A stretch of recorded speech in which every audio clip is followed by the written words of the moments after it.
রাজর্ষি, এই যে ধরো এই ইলেকশন আসছে, 24-এর ভোট আসছে, তার আগেই মন্দির কতটা ফ্যাক্টর হবে? প্রথম কথা হচ্ছে এই চাল চুরি এবং আবাস যোজনার বাড়ি চুরি করলে পরে চাল বাড়ি মাথার ওপর ছাদ কোনোটাই পাওয়া যাবে না। তো আগে চুরিটা বন্ধ করতে হবে, তবে মানুষ নিশ্চয়ই চালও পাবে, বাড়ির মাথার ওপর ছাদও পাবে।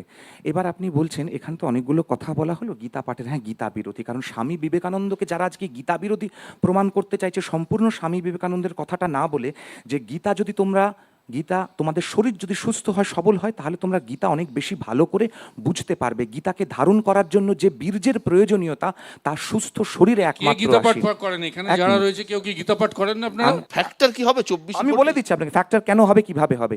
বললেন না রামের অযোধ্যায় জন্ম নিয়ে ডিসপিউট আছে, রাম আলিমুদ্দিনে হয়তো জন্মগ্রহণ করেছিলেন, আমরা খুঁড়ে দেখতে পারি নিচে আছে কিনা, তবে সেতু সমুদ্রম প্রজেক্ট সেটাকে ধ্বংস করে দিতে চেয়েছিল এবং কংগ্রেস সরকার অফিসিয়াল বক্তব্য দিয়েছিল হোয়াইট পেপার যে রাম বলে কোনো অস্তিত্ব নেই, কিন্তু সেতু সমুদ্রম প্রজেক্টের বৈজ্ঞানিক পরীক্ষা করে পাশ্চাত্যের বিজ্ঞান পরিষ্কার ভাষায় বলছে it is an artificial structure. কোনো 500 বছর বাদে কেউ যদি ফেলুদার জন্মস্থান খুঁজতে যান, কোথায় কোথায় যাবেন আমি জানি না। কবি তব মনোভূমি রামের জন্মস্থান অযোধ্যার চেয়ে সত্য যেন রবীন্দ্রনাথ বলেছেন। না, আমাকে দুটো কথা বলতে হবে।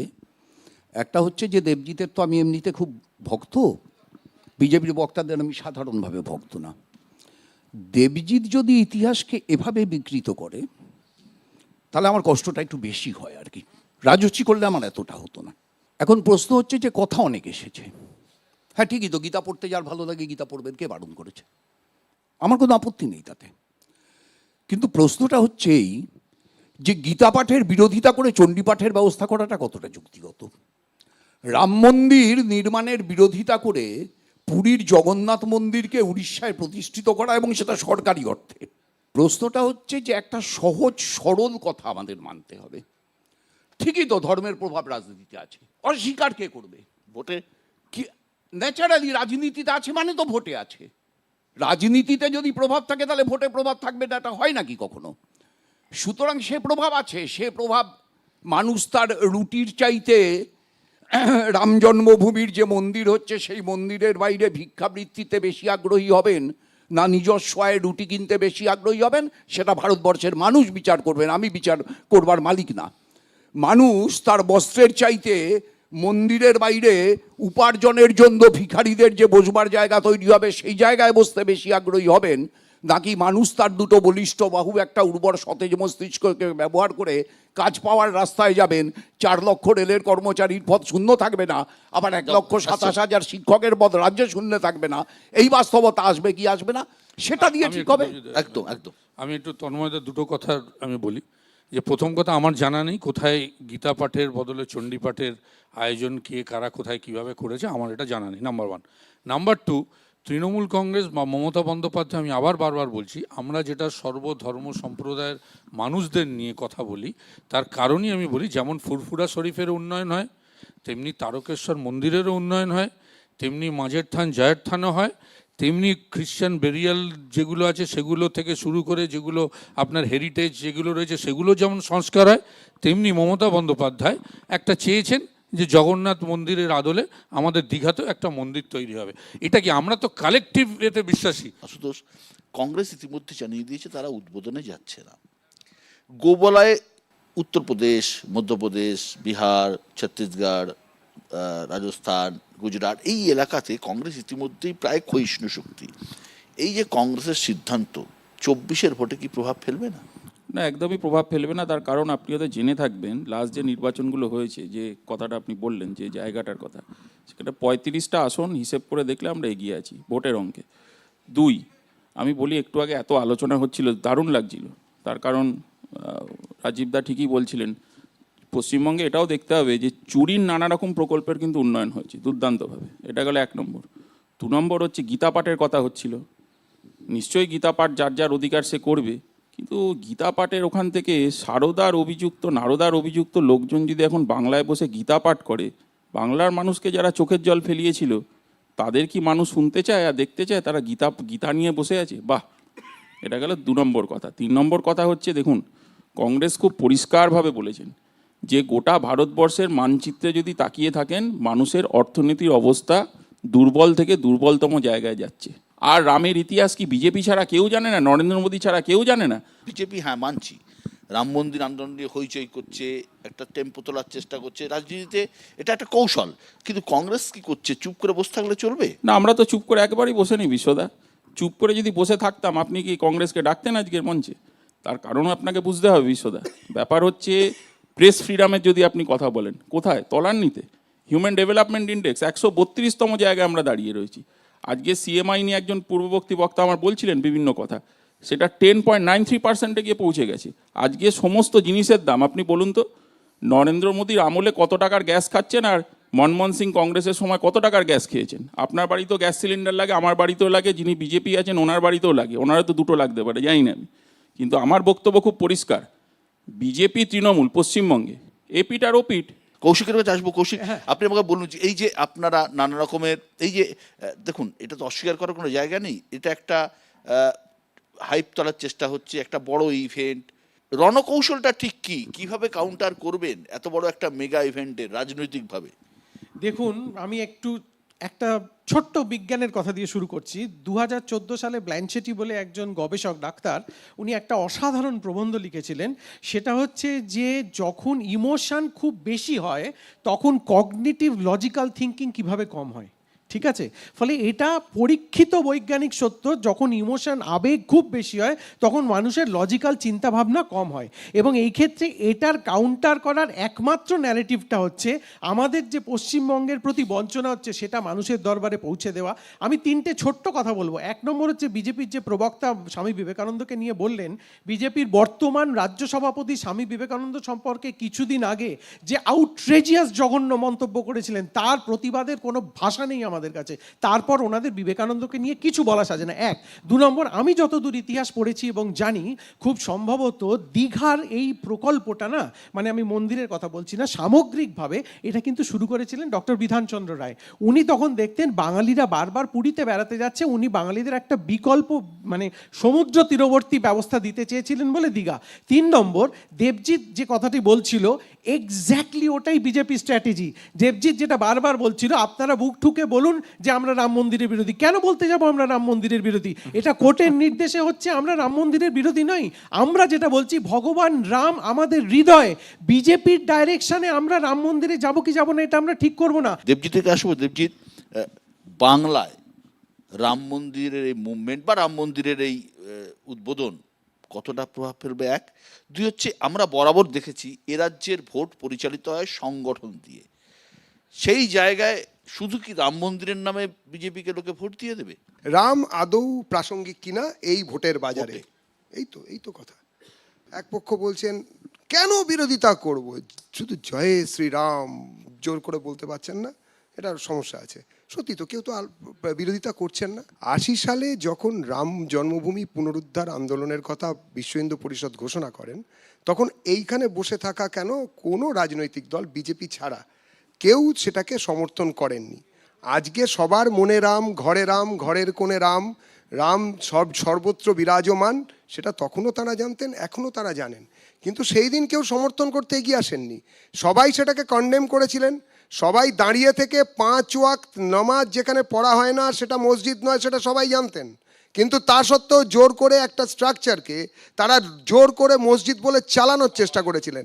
তারা সব জায়গায় দাঁড়িয়ে দাঁড়িয়ে আর্য অনার্য যে থিওরি, যে হাইপোথিসিস, এটা কোনো থিসিস ছিল না, এরিয়ান ইনভেশন যে হাইপোথিসিস, সেটাকে জোর করে এখানে প্রচার করার চেষ্টা করেছিলেন। সব থেকে দুর্ভাগ্যের কথা, এই নেহরুভিয়ান কিংবা বামপন্থী যত হিস্টোরিয়ান আছেন তাদেরকে কোর্ট খুব খারাপভাবে বলেছেন যে আপনারা কোনো জায়গাতে সত্যকে সামনে আসতে দিচ্ছেন না, তাকে র্যাপিং করার চেষ্টা করছেন। এটা কোর্টের অবজারভেশন, আমার নয়। এবারে শেষ কথা, যে রাম কি এখানে প্রাসঙ্গিক? ভয়ানক রকম প্রাসঙ্গিক। রাম প্রাসঙ্গিক বলেই তো আমরা 18টা সিট পেয়েছি। রাম প্রাসঙ্গিক বলেই তো আমরা তারপরে 77 সিট পেয়েছি। আমরা তো পেয়েছিলাম, আমরা তো পেয়েছি লোকসভা রামের নামে। আমি তো বলছি তো, আরে না, ওটা একদম কালীঘাটের রাম নামে। আছেন বলি, রাম প্রাসঙ্গিক বলি। রামের নামে কি বেনামে, সেটা তো বাকিরা তো রাম নামে বলেনি, আমরা তো বলেছি। আমরা তো প্রত্যেকটা আমাদের ইস্তাহার, রাজনৈতিক ইস্তাহার, সিপিএম এর রাজনৈতিক ইস্তাহার বা তৃণমূলের রাজনৈতিক ইস্তাহার বা কংগ্রেসের রাজনৈতিক ইস্তাহারে কি কিন্তু কথা লেখা আপনার ছিল দলের- যে ওরা ক্ষমতা এলে বিজেপি তো বলছে ভোট উন্নয়নে হয়। আমি বলছি এটাই তো তাহলে উন্নয়ন। ডবল ইঞ্জিন সরকার কেন? উন্নয়নের জন্য। আমাকে একটুখানি বলতে দিন, মানে একসঙ্গে নয়। যখন প্রশ্ন আমি যখন অভিমন্যু, সমস্ত ডাট যখন এই ডাট বোর্ডের দিকে, তাহলে উত্তরটাও নেওয়ার চেষ্টা করুন। আমার কথা হচ্ছে রামকে সামনে রেখে ভোট হয়েছে, এটা সবাই জানে, এটাই ঘটনা।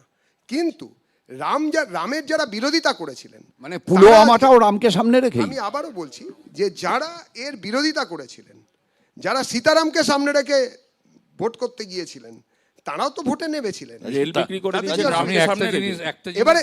এবারে আমার আর গ্যাসের দুটো দামও কথা, বাড়িয়েছে। আমি আর দুটো কথা বলি। দেবজি, এত কথা এই যে বলে না, দিলে আমার তো দুটো কথা, দুটো কেন আমাকে কথা উত্তরটা বলতে দিতে হবে, আমাকে বলতে উত্তর এত এত হয়ে জনের যাচ্ছে। উত্তর দিতে হবে। খাদ্যশস্যের দাম তন্ময়দা বাড়িয়েছে। বলেছিলেন যে খুব প্রাসঙ্গিক কথা, Archaeological society। যে ব্রাহ্মণ নন প্রধানমন্ত্রী, তিনি কেন সেখানে যাচ্ছেন? অবশ্যই তন্ময়দা জন্মগতভাবে ব্রাহ্মণ শরীর নিয়ে জন্মেছেন, আমি তা নই, কায়স্থ প্রখরভাবে। কিন্তু এইখানে যারা বসে আছেন মেজরিটি মাইনরিটি যদি দেখেন, এটা ভয়ানক ব্রাহ্মণ্যবাদী একটা সভায় বসে ভয়ে ভয়ে বলছি যে শ্রী শ্রী গীতায় একটা কথা বলা আছে, চতুর্বর্ণ ময়া সৃষ্টা গুণ কর্ম বিভাসত। তো সুতরাং গুণ আর কর্ম দেখে ব্রাহ্মণ ঠিক করে হয়েছে। কোট করো, এবারে এই গীতা ভুল কোট করো। ভুল কোট হলো। ভুল কোট সৃষ্টা। আমি বলি এই তো। গুণা কর্ম বিভাগ। তাও ভালো যে একজন তোমার থেকে communist গীতা বলে আচ্ছা, বেশি আচ্ছা, করেছি। দেখুন এটাই তো আমি বলেছি মনুর তন্ময়দা, কথা, মনু। তন্ময়দা মনু এটা- কি বলেছে?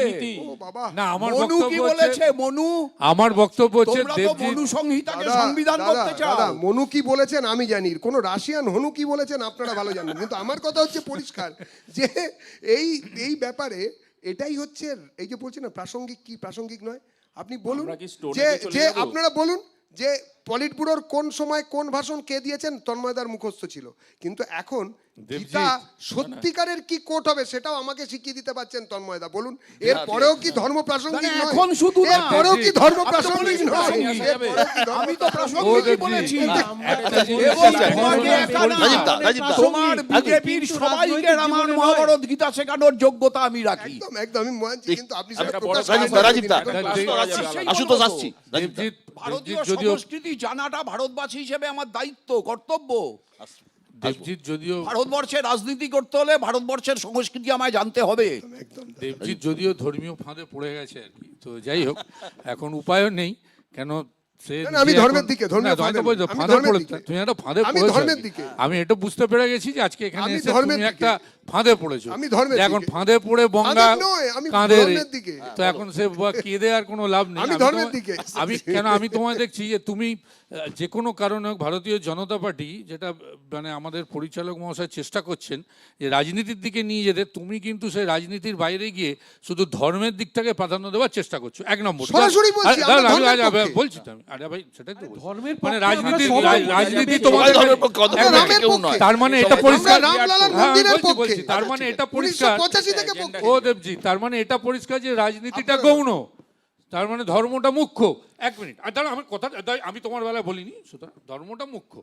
দ্বিতীয়, তুমি একটা কথা বললে যে রামকে সামনে রেখে তোমরা ভোটে জিতেছো, 18টা আমি সিট তো বলিনি, পেয়েছো। রামকে সামনে রেখেই তো তুমি ভোট বললে হয়েছে তো, আপনাদের তুমি কথা। তো বললে আপনাদের কথা। যে রামকে সামনে রেখে লোকসভাতে 18টা সিট পেয়েছি।